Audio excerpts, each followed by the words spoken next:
नमस्कार, आप देख रहे हैं जोहार झारखंड और मैं हूं आपके साथ विभा उपाध्याय। बुलेटिन की शुरुआत इस वक्त बड़ी खबर के साथ। खबर गुमला से आ रही है, जहां पर हाथियों का उत्पात लगातार जारी है। सदर थाना क्षेत्र के फट्टी काशी गोला में हाथी ने बुजुर्ग महिला की कुचलकर, इस जगह पर हाथी की तरफ से बुजुर्ग महिला को कुचल दिया गया और इस महिला की मौत हो चुकी है। महिला का नाम रोशन देवी बताया जा रहा है। घटना की जानकारी मिलने के बाद वन विभाग और पुलिस की टीम मौके पर पहुंची। मृतक बुजुर्ग के घर वालों को 20,000 की आर्थिक मदद दी गई है।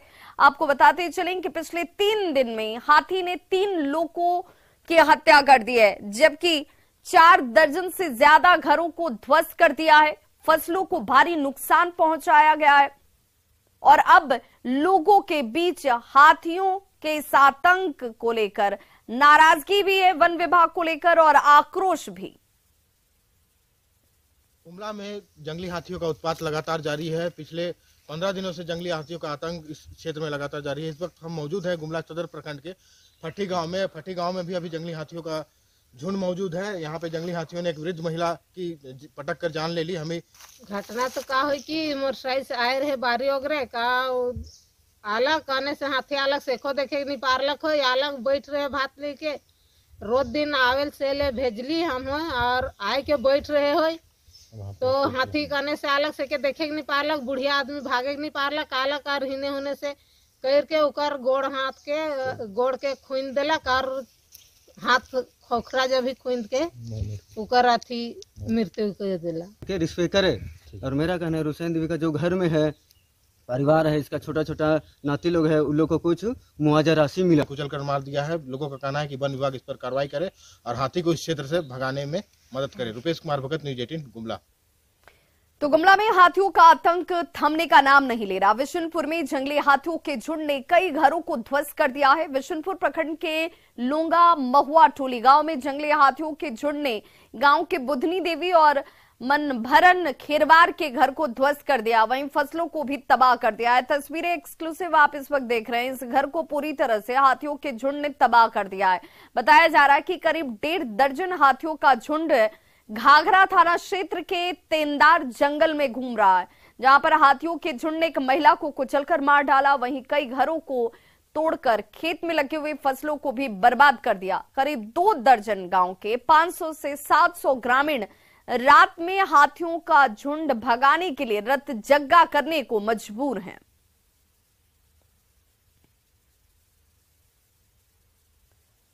मनिका विधानसभा क्षेत्र के विधायक रामचंद्र सिंह के पैतृक निवास बरवाटी थाना के मंगरा से बीते 3 दिनों से लापता भतीजे कृष्णा कुमार सिंह का शव बरामद कर लिया गया है। कृष्णा कुमार का शव उनके घर से कुछ ही दूरी पर एक कुएं से बरामद किया गया। कृष्णा सिंह पिछले कई महीनों से मानसिक रूप से बीमार चल रहे थे।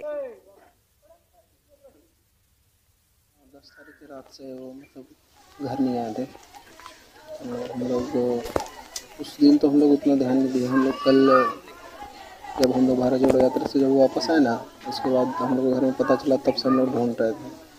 और कल हम लोग न्यूज़ चैनल में भी चलवाएं कि हाँ भाई लापता है, और हम लोग भी अपने माध्यम से बहुत दिन से मतलब से खोज रहे थे। और आज सुबह पता चला कि बीमार तो नहीं थे उस तरीके से, लोगों से कभी लड़ाई झगड़ा तो नहीं हुआ किसी के साथ। सूरज सिंह के कुआं में एक सब पानी में डूबकर मृत्यु हुआ है। उसको फिर घर से निकाला गया। निकालने के बाद हम लोग इनकर भरे चालान वाले फॉर्म भरे, एक कुछ मतलब मिल जाता है। और शव किसका है? सब है कृष्णा सिंह, उम्र 35 वर्ष, पिता का नाम है मंदिरा सिंह, ग्राम मंगरा के रहने वाला है। चाईबासा के टोंटो जंगल में आईटी ब्लास्ट में घायल हुए कोबरा के 3 जवानों को बेहतर इलाज के लिए दिल्ली भेजा गया है। तीनों का एम्स के ट्रॉमा सेंटर में इलाज होगा। तीनों को एयर एम्बुलेंस से दिल्ली भेजा गया। रांची एयरपोर्ट तक पहुंचने के लिए ग्रीन कॉरिडोर बनाया गया था। बुधवार को टोंटो जंगल में आईटी ब्लास्ट में कोबरा 209वीं बटालियन के 6 जवान जो हैं वो घायल हुए थे, जिनमें गंभीर रूप से घायल 3 जवानों को एयरलिफ्ट किया गया और रांची लाया गया। अब तीनों को बेहतर इलाज के लिए रांची के मेडिका से दिल्ली के एम्स के ट्रॉमा सेंटर भेजा गया है।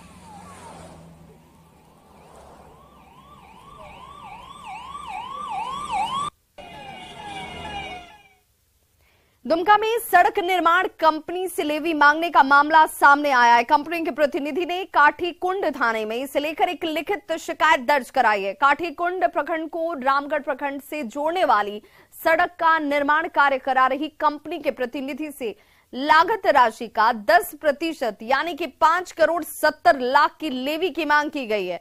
दर्ज प्राथमिकी के आधार पर पुलिस कार्रवाई में जुट गई है। वहीं संथाल परगना प्रक्षेत्र के डीआईजी सुदर्शन प्रसाद मंडल ने जांच के बाद कार्रवाई का भरोसा दिया है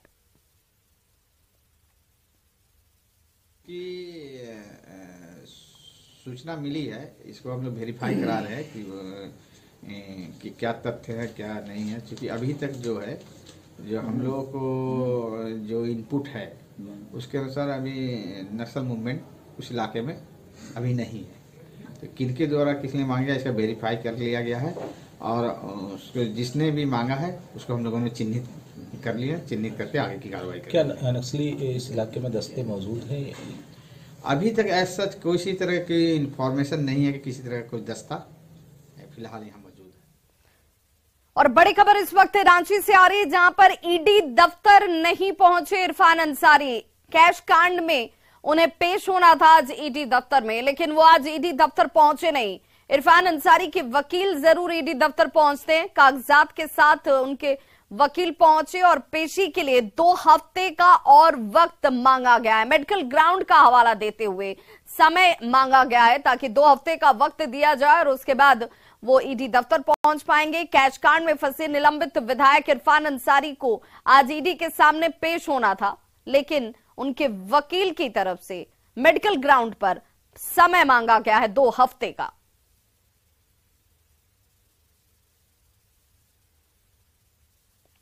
दरअसल साल 2022 की 30 जुलाई को पश्चिम बंगाल के हावड़ा में झारखंड कांग्रेस के 3 विधायक जिनमें इरफान अंसारी, राजेश कश्यप और नमन विस्कल कोगांडी को गिरफ्तार किया गया था। उनके पास से करीब 49 लाख रुपए बरामद किए गए थे।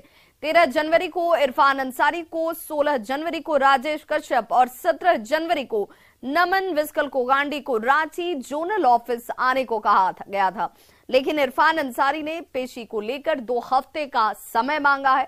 ज्यादा जानकारी दे रहे हैं न्यूज 18 संवाददाता अविनाश कुमार। कांड मामले में कांग्रेस विधायक इरफान अंसारी आज ईडी दफ्तर नहीं पहुंचे, लेकिन उनके वकील और पीए ने 12:10 पर ईडी दफ्तर पहुंचकर एक कॉपी जरूर सौंपी है और उसमें 2 सप्ताह का समय मांगा गया है। उनका कहना है कि चूंकि इरफान अंसारी की तबीयत ठीक नहीं है, मेडिकल ग्राउंड का हवाला दिया गया है, इसलिए उन्हें कम से कम ईडी दफ्तर आने में 2 सप्ताह का वक्त दिया जाए और उसके बाद वो यहां हाजिर हो पाएंगे। हालांकि ईडी दफ्तर की ओर से अभी ये क्लियर नहीं किया गया है। अंदर ये बताया गया है कि इस आवेदन पर उन्हें फिर से बता दिया जाएगा, उनको इत्तला कर दिया जाएगा कि इस पर क्या नया डेट होगा। लेकिन ये सुबह से ही ये सभी लोगों की निगाहें ईडी दफ्तर पर टिकी हुई थी और आज जैसा कि सभी लोग जानते हैं आज 13 जनवरी है और 13 जनवरी को इरफान अंसारी को कैश कांड मामले में यहाँ उपस्थित होना था, लेकिन वो यहाँ उपस्थित नहीं हो सके। और अब जबकि कहा जा रहा है कि 16 और 17 तारीख, ये 2 तारीख जो हैं वो कांग्रेस के 2 और विधायक राजेश कश्यप और नमन विस्कल कोगांडी को भी इसी मामले में, कैश कांड मामले में ही ईडी दफ्तर का समन पहले से जारी है। तो अब यहां से आशंकाएं बढ़ जाती हैं कि जब इरफान अंसारी नहीं पहुंचे हैं तब क्या जो बाकी उनके जो 2 साथी हैं, क्योंकि इस मामले में 3 विधायक बंगाल से 49 लाख रुपए के साथ पकड़े गए थे, तो अब एक जरूर कयास लगाए जा रहे हैं कि जो बाकी जो 2 साथी हैं, जो 2 विधायक हैं, वो संभवतः नहीं आएंगे। अब ये देखना है कि आगे कब इरफान अंसारी के लिए कोई नया डेट ईडी के द्वारा जारी किया जाता है, समन जारी किया जाता है, और क्या 16 और 17 जनवरी को राजेश कश्यप और नमन विस्कल कोगांडी ईडी दफ्तर पहुंचते हैं या वो भी किसी ग्राउंड का, किसी मेडिकल ग्राउंड का हवाला देते हुए समय मांगते हैं। कैमरा पर्सन संत के साथ अविनाश कुमार, न्यूज 18 रांची। तो कांग्रेस के सीनियर नेता फुरकान अंसारी ने सीएम हेमंत सोरेन को 1932 के खतियान में नहीं पड़ने की सलाह दी है। उन्होंने कहा है कि जो भी इसमें पड़ेगा उससे कुर्सी गंवानी पड़ेगी। 1932 के खतियान को लेकर ही बाबूलाल मरांडी को अपनी कुर्सी गंवानी पड़ी थी और इसीलिए सलाह सीएम हेमंत सोरेन को भी फुरकान अंसारी ने दी है कि 1932 के खतियान में न पड़िए। देखिए, खतियानी 1932 की जो खतियान है इसमें सरकार को नहीं पढ़ना चाहिए, क्योंकि एक बार बाबूलाल मरांडी पड़ा तो बाबूलाल मरांडी कुर्सी से हट गया।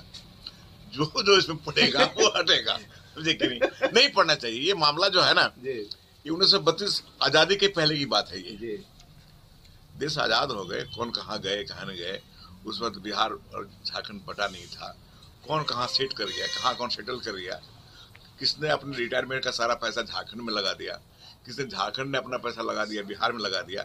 ये इस पर नहीं जाना चाहिए। इस विवाद में जो जहां रह रहिए, खाना खाइए, अपना कमाइए, कमाइए।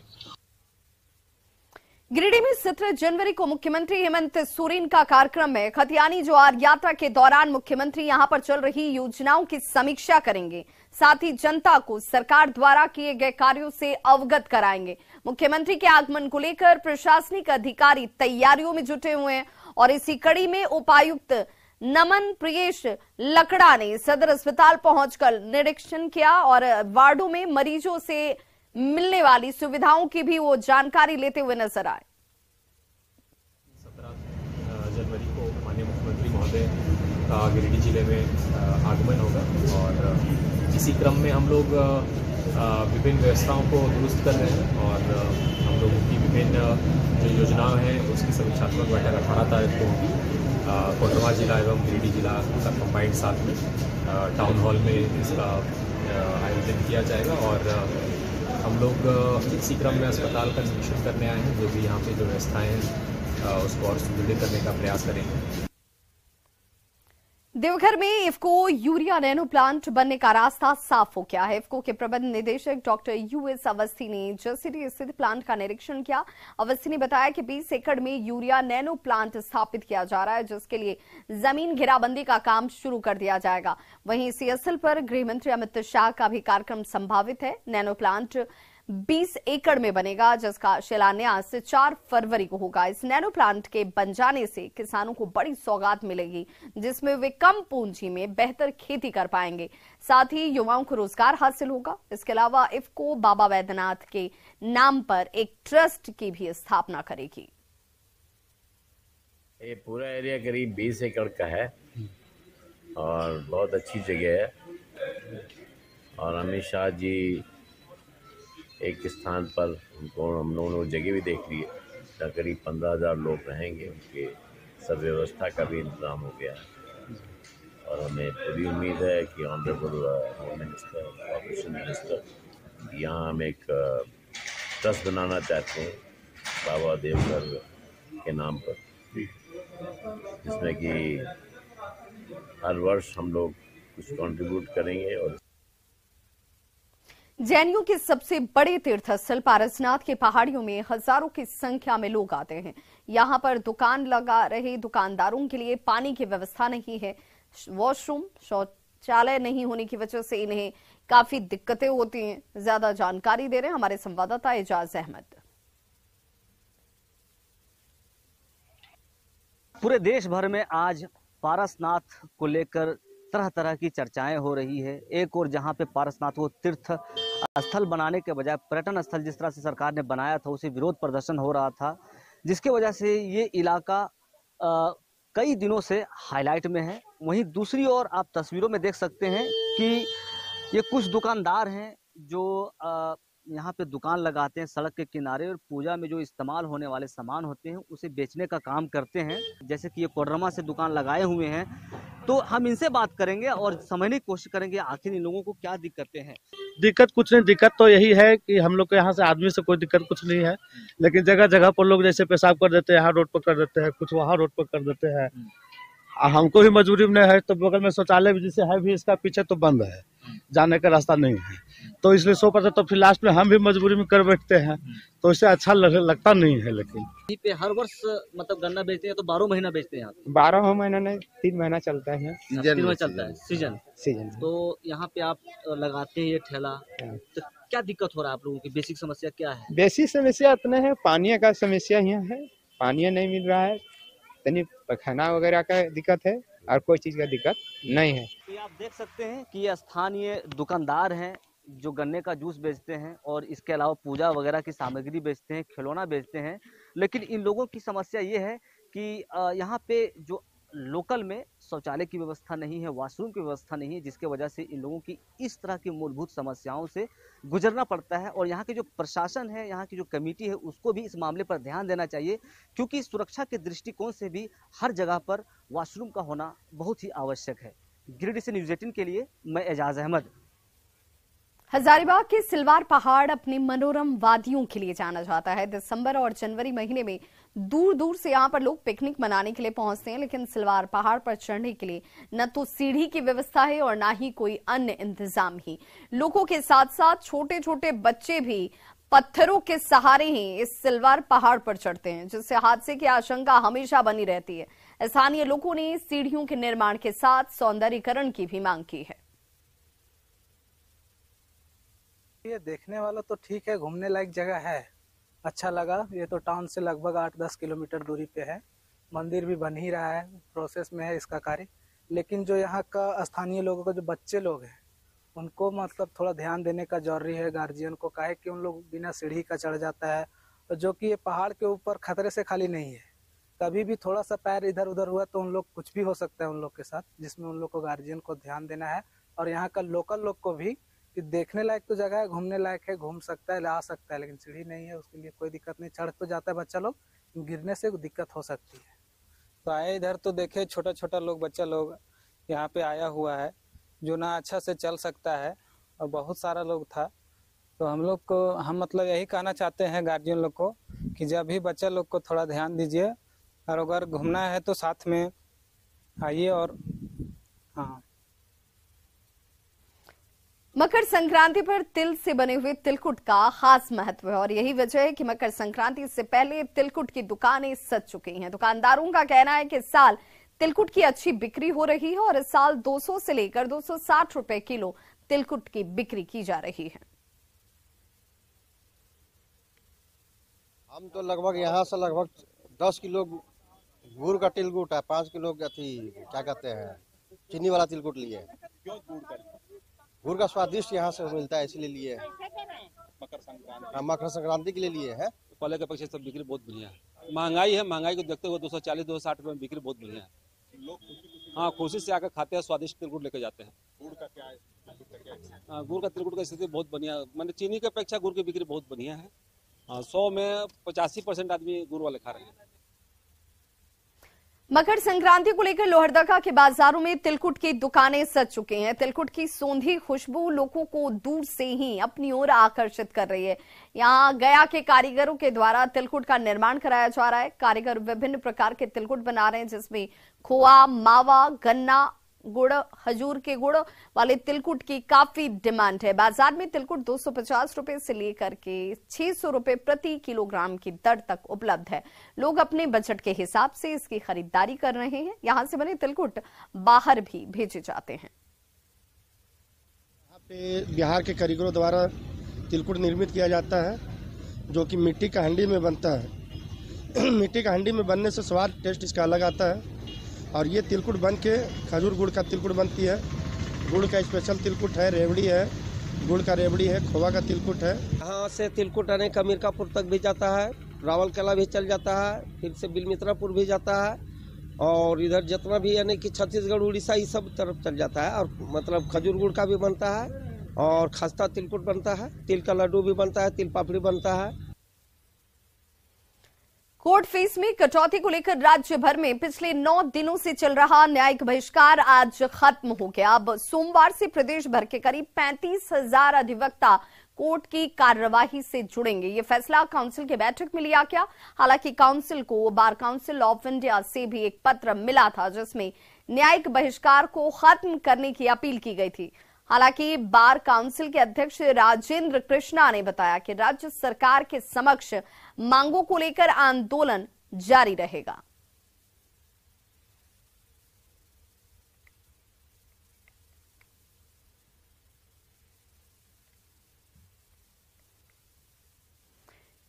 जामताड़ा के फतेहपुर प्रखंड के उत्क्रमित उच्च विद्यालय धसनिया में शिक्षक की पहल से लाइब्रेरी का निर्माण हुआ है। अब बच्चे इस सरकारी स्कूल में किताबें पढ़ने के लिए आते हैं। दरअसल पहले विद्यालय में पुस्तकों को एक कोने में रख दिया जाता था, लेकिन जब नए शिक्षक यहां आए तो उन्होंने लीक से हटकर एक कमरे को लाइब्रेरी का रूप दे दिया। लिहाजा आज यहां पर पुस्तकें जो हैं वो सुसज्जित हैं। बच्चे लाइब्रेरी में पुस्तकों को आसानी से ढूंढकर पढ़ पाते हैं और उससे लाभान्वित हो रहे हैं। हाँ, यहाँ पर सब बच्चों को जो पसंद है वही पढ़ते हैं सब लेके। लाइब्रेरी बहुत अच्छा है। हम लोग यहाँ पर आके अलग अलग विषय में पढ़ते हैं। बहुत सारी यहाँ पर किताबें भी रखा हुआ है और सब मिलकर हम लोग पढ़ते हैं यहाँ पर आके। मैं यहाँ, मेरा जो पोस्टिंग हुआ 2019 में हुआ है और 19 में हम जब आए तो यहाँ व्यवस्था ठीक था, लेकिन हम लोग आने के बाद थोड़ा उसको और बेहतर करने का प्रयास किए। लाइब्रेरी पर हम लोगों ने काफ़ी मेहनत करके बच्चे को आकर्षित करने का प्रयास भी किया। लाइब्रेरी में की जो भी किताबें हमारे बीआरसी स्तर से जो मिल रही है, उस किताब को हम लोग अपना ई विद्या वाहिनी में उसे रिकॉर्ड बना करके लाइब्रेरी के साथ पुस्तकालय भवन में हम लोग सिलसिलेवार उस किताब को सजाने का काम किया है और बच्चे इसमें काफी आकर्षित भी हैं। नेटबॉल की राज्य स्तरीय प्रतियोगिता में दमखम दिखाने वाले गोड्डा के खिलाड़ियों का गोड्डा पहुंचने पर जोरदार स्वागत किया गया। रांची में आयोजित 7वें सीनियर स्टेट नेटबॉल चैंपियनशिप में गोड्डा ने पुरुष और महिला दोनों ही वर्गों में गोल्ड मेडल जीता है। गोड्डा पुरुष टीम ने दुमका को हराकर मेडल अपने नाम किया, तो वहीं महिला टीम ने भी दुमका की टीम को फाइनल में मात देकर गोल्ड पर कब्जा किया। 12 साल बाद गोड्डा की टीम ने खिताब अपने नाम किया है और जैसे ही वो पहुंचे उनका जोरदार और भव्य स्वागत किया गया।